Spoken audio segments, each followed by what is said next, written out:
क्या आपने कभी सोचा है कि कैसे एक 10वीं पास कैंटीन वर्कर 5,000 करोड़ रुपए का एम्पायर खड़ा कर सकता है? कैसे एक छोटे से कमरे से शुरू हुआ बिजनेस भारत की दूसरी सबसे बड़ी चिप्स कंपनी बन सकता है? और आखिर पेप्सी जैसी बड़ी कंपनी 4,000 करोड़ रुपए खर्च करके उसे खरीदना क्यों चाहती थी? दोस्तों, ये कहानी है बालाजी वेफर्स की, जो आपको इंस्पायर करेगी, हैरान करेगी और बहुत कुछ सिखाएगी भी कि कैसे मेहनत और लगन से सक्सेस हासिल की जा सकती है और कैसे छोटे छोटे सपने भी बड़े बड़े मुकाम तक पहुंचा सकते हैं। बालाजी वेफर की अमेजिंग जर्नी शुरू करने से पहले अभी तक आपने वीडियो को लाइक नहीं किया तो प्लीज लाइक कर दीजिए और नीचे कमेंट बॉक्स में लिख के बताइए इस चैनल पे आप किस प्रकार के वीडियोस देखना पसंद करेंगे, सो मैं उसी प्रकार के वीडियोस बनाकर अपलोड करूंगा। दोस्तों, इस वीडियो में हम जानेंगे कि बालाजी वेफर की शुरुआत कैसे हुई और कैसे एक छोटा सा बिजनेस इतना बड़ा एम्पायर बन पाया, इस सक्सेस के पीछे क्या राज है और इससे हमें क्या सीख मिलती है। देखिए दोस्तों, ये कहानी है चंदूभाई विरानी की, जो गुजरात के एक छोटे से गांव से थे। चंदूभाई विरानी का जन्म जामनगर जिले के कलावाड़ तालुका में धनु धोराजी गांव में हुआ था। उनके जो पिताजी थे पोपट भाई, वो किसान थे। बारिश की कमी की वजह से खेती करने में बहुत सारी प्रॉब्लम्स हो रही थी, इसलिए उनके पिताजी ने अपना खेत बेच दिया और उनको जो पैसे मिले थे उनमें से 20,000 रुपए अपने बेटों को देकर कहा कि इससे तुम लोग कोई नया बिजनेस शुरू कर लो। चंदूभाई विरानी के जो बड़े भाई थे उन्होंने फर्टिलाइजर और फार्मिंग इक्विपमेंट का बिजनेस स्टार्ट किया, लेकिन अनफॉर्चुनेटली 2 साल के अंदर ही वो बिजनेस बंद हो गया। उसके बाद में विरानी भाइयों ने राजकोट का रुख कर लिया और वहां जाकर कॉलेज स्टूडेंट्स के लिए बोर्डिंग और लॉजिंग मैच चलाने लगे, लेकिन वो काम भी अनफॉर्चुनेटली सक्सेसफुल नहीं हो पाया। वैसे दोस्तों, उस टाइम चंदू भाई की उम्र महज 17 साल थी। वो स्कूल में पढ़ा करते थे, लेकिन फाइनेंशियल प्रॉब्लम की वजह से वो अपनी पढ़ाई कंप्लीट नहीं कर पाए और 1974 में अपने भाइयों का हाथ बटाने के लिए वो भी राजकोट में आ गए और राजकोट में एक एस्ट्रॉन सिनेमा नाम का थिएटर था, उसकी कैंटीन में काम करना स्टार्ट कर दिया। दोस्तों, कैंटीन में काम करने के अलावा भी वो थिएटर के और भी बहुत सारे काम किया करते थे, साफ सफाई करना, टिकट काउंटर पे बैठना, गार्ड का काम करना। सो दोस्तों, एस्ट्रॉन थिएटर के जो मालिक थे वो उनसे बहुत ज्यादा खुश थे, इसलिए 1976 में उनको सिनेमा की कैंटीन ठेके पे चलाने की अपॉर्चुनिटी मिल गई। विरानी भाइयों ने इस अपॉर्चुनिटी को ग्रैब किया। एस्ट्रॉन सिनेमा की कैंटीन में वो लोग चिप्स, नमकीन, सैंडविच, सॉफ्ट ड्रिंक, ये सारी चीजें बेचा करते थे। काम भी ठीक ठाक चलने लग गया था। स्टार्टिंग में चंदू भाई ने अपने भाइयों को हेल्प करना स्टार्ट किया और बिजनेस की बारीकियों को समझने लगे। देखिए दोस्तों, कैंटीन में सबसे ज्यादा सेल होती थी वेफर्स की, इसीलिए चंदू भाई विरानी अपने भाइयों के साथ मिलकर वेफर्स की सेल से एक्स्ट्रा प्रॉफिट कमाने के बारे में सोचने लगे। उस समय वो लोग क्या किया करते थे, वेफर्स के पैकेट्स खरीदकर डायरेक्टली कस्टमर्स को सेल करते थे। उसके बाद में उन्होंने खुले वेफर्स को बल्क में खरीदकर पैकेट में पैक करके बेचने का प्लान बनाया, जो कि काफी ज्यादा सक्सेसफुल रहा। उन्हें पहले से ज्यादा प्रॉफिट होने लग गया। लेकिन दोस्तों, कुछ ही समय में उन्हें अलग अलग प्रकार की प्रॉब्लम्स आने लग गई, जैसे कि supply problem, breakage problem, quality की प्रॉब्लम। इन सारी प्रॉब्लम्स को सॉल्व करने के लिए 1981 में चंदूभाई विरानी ने अपने भाइयों के साथ डिस्कस किया और घर पे ही वेफर बनाना शुरू कर दिया। अब नाम बालाजी क्यों रखा वो भी मैं आपको बता देता हूँ। देखिए, सिनेमा हॉल के सामने एक छोटा सा बालाजी का मंदिर था, तो उसी से इंस्पायर होकर इन्होंने अपने वेफर का नाम बालाजी रखा। अब दोस्तों, घर पे ये जो वेफर्स तैयार कर रहे थे वो सिनेमा हॉल में आने वाले कस्टमर्स को बहुत अच्छी लगने लग गई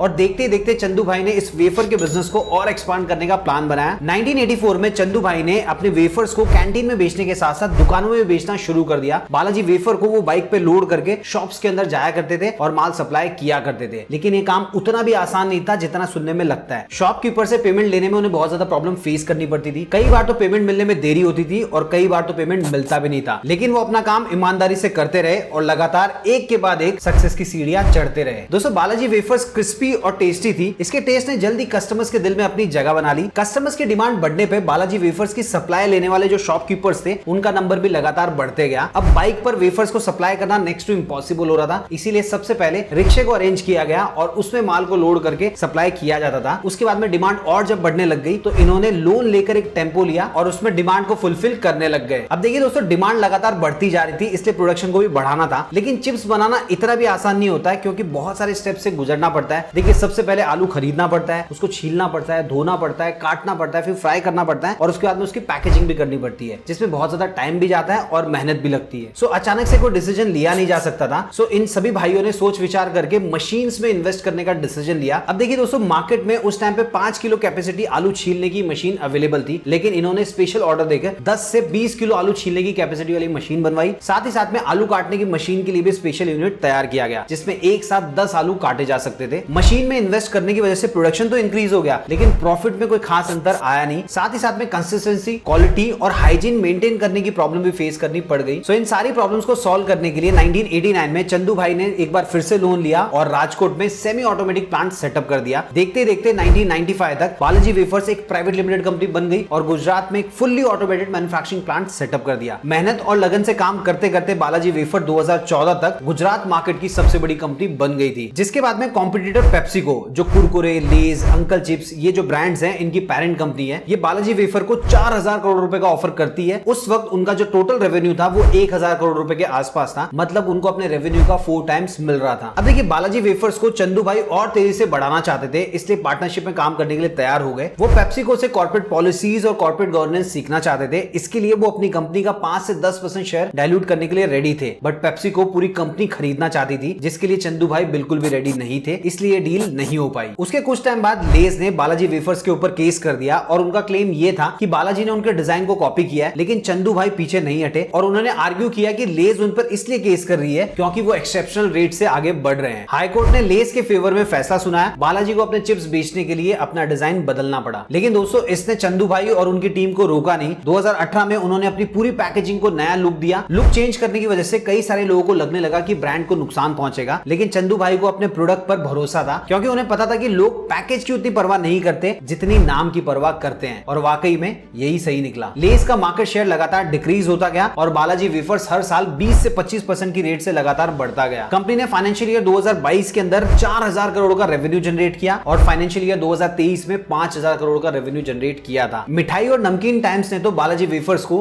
वेफर्स का सुल्तान बना दिया। 2008 से 2012 के बीच में इन्होंने देसी आलू के चिप्स के मार्केट शेयर को 9.5% से बढ़ाकर 13.7% तक ले गए। दोस्तों वेस्टर्न मार्केट में तो बालाजी का ही राज चलता है, उनका मार्केट शेयर 71% है और गुजरात में तो वो बादशाह है 90% मार्केट शेयर के साथ। चलिए दोस्तों बात करते हैं बालाजी वेफर की सक्सेस के पीछे एक्चुअल में रीजंस क्या है। देखिए टोटल 4 रीजन है। सबसे पहला रीजन, नए मार्केट्स में अपॉर्चुनिटीज फाइंड आउट करना। देखिए दोस्तों 2014 में बालाजी वेफर्स गुजरात की सबसे बड़ी स्नैक्स कंपनी बन गई थी, लेकिन वो वहीं नहीं रुकी। उन्होंने दूसरे एरियाज में भी अपॉर्चुनिटीज फाइंड आउट की और लोकल टेस्ट और प्रेफरेंस के लिए उन्होंने डिफरेंट स्टेट में फैक्ट्रियां लगाई और आज के टाइम में 2 स्टेट में उनकी टोटल 4 फैक्ट्री है। सबसे पहली है राजकोट में, दूसरी है वलसाड़ में, तीसरी है बड़ोदरा में और चौथी है इंदौर में। अगर डेली के प्रोडक्शन कैपेसिटी की बात करें तो 1000 क्विंटल आलू की वेफर बना सकते हैं और 5000 क्विंटल नमकीन बना सकते हैं। इसको अगर मैं आपको किलो में बताऊं तो 1 लाख किलो आलू की वेफर बनाई जा सकती है और 5 लाख किलो नमकीन बनाई जा सकती है डेली। इसके अलावा दोस्तों ऐसे बहुत सारे लोग हैं जो हमारे देश को छोड़कर दूसरे देशों में रहने चले गए, सो उनके लिए भी इन्होंने अपने बिजनेस को इंडिया के बाहर एक्सपांड किया। इसीलिए आज के टाइम में ये यूएसए, यूके, यूएई और ऑस्ट्रेलिया जैसे देशों में भी अपने प्रोडक्ट सप्लाई करते हैं। दूसरा रीजन, कस्टमर्स की डिमांड के हिसाब से नई वैरायटी और प्रोडक्ट्स लॉन्च करना। देखिए दोस्तों बालाजी छोटे से छोटे मार्केट में भी अपने कस्टमर के टेस्ट का बहुत ज्यादा ध्यान रखते हैं और हमेशा ऐसे प्रोडक्ट्स मार्केट में लॉन्च करते हैं जो उनके कॉम्पिटिटर्स लाने का सोच भी नहीं सकते। और अगर मैं आज की बात करूं तो 3 मेन टाइप के आइटम्स है। सबसे पहला वेस्टर्न स्नैक्स जिसके अंदर 12 चीजें,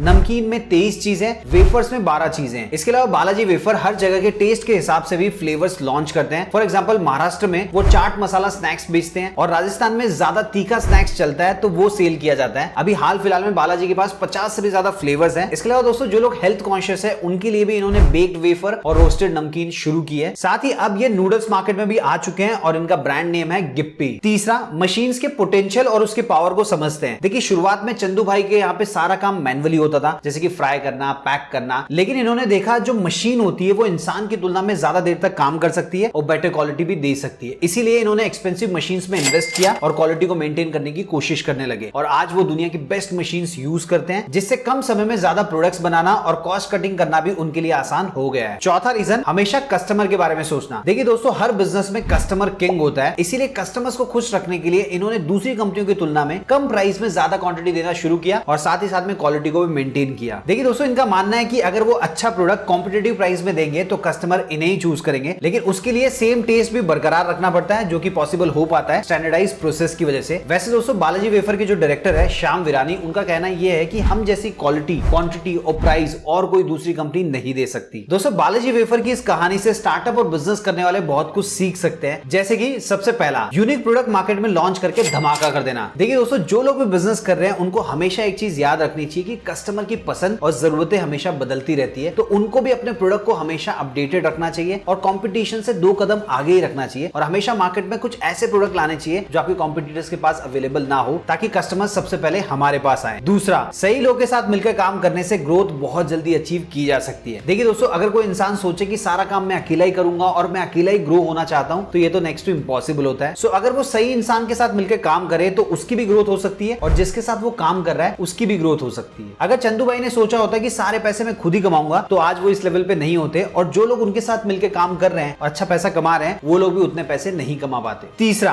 अपने कस्टमर्स की पसंद पसंद को आइडेंटिफाई करना। देखिए दोस्तों, जैसे कि मैंने कहा था, हर बिजनेस में कस्टमर किंग होता है। सो अगर हम हमारे बिजनेस के अंदर अपने कस्टमर की नीड्स को समझ जाएं और उसको जो चाहिए वही दें, तो वो खुश हो जाएगा और हमारे ब्रांड के प्रति लॉयल हो जाएगा और बार बार हमारे ही प्रोडक्ट खरीदेगा। सो दोस्तों, बालाजी वेफर की कामयाबी ये बताती है कि लगे रहने की ताकत, नए नए आइटम्स को मार्केट में लॉन्च करने की क्रिएटिविटी और क्वालिटी पे जोर देने से बहुत कुछ अचीव किया जा सकता है। शुरुआत में एक छोटी सी फैमिली का बिजनेस था, लेकिन आज के टाइम में ये इंडियन स्नैक्स मार्केट का एक बहुत बड़ा ब्रांड बन चुका है। इस सफर में उन्होंने बहुत सारी मुश्किलें और परेशानियां झेली होगी, लेकिन वो बदलने और नए तरीकों को अपनाने के लिए हमेशा तैयार रहे और इसी वजह से उनको सक्सेस मिली। दोस्तों, बालाजी वेफर की ये कहानी उन बडिंग एंटरप्रेन्योर्स के लिए भी एक इंस्पिरेशन है जो खुद जीरो से शुरू करके बहुत बड़ा एम्पायर बनाना चाहते हैं। ये कहानी बताती है कि हार्डवर्क और कमिटमेंट से मुश्किल परेशानियों को भी पार किया जा सकता है और एक बड़ा एम्पायर खड़ा किया जा सकता है। सो दोस्तों, ये थी बालाजी वेफर की अमेजिंग जर्नी। आई होप आपको ये वीडियो पसंद आया होगा। अगर वीडियो पसंद आया तो वीडियो को लाइक कीजिए, इस वीडियो को अपने सभी फ्रेंड्स, फैमिली मेंबर और जान पहचानों के साथ शेयर कीजिए। चैनल को सब्सक्राइब नहीं किया तो प्लीज सब्सक्राइब कर लीजिए, ताकि जब भी मैं कोई नया वीडियो अपलोड करूं उसका नोटिफिकेशन आपको सबसे पहले मिल जाए। मिलते हैं दोस्तों अगले वीडियो में फिर एक इंटरेस्टिंग टॉपिक के साथ।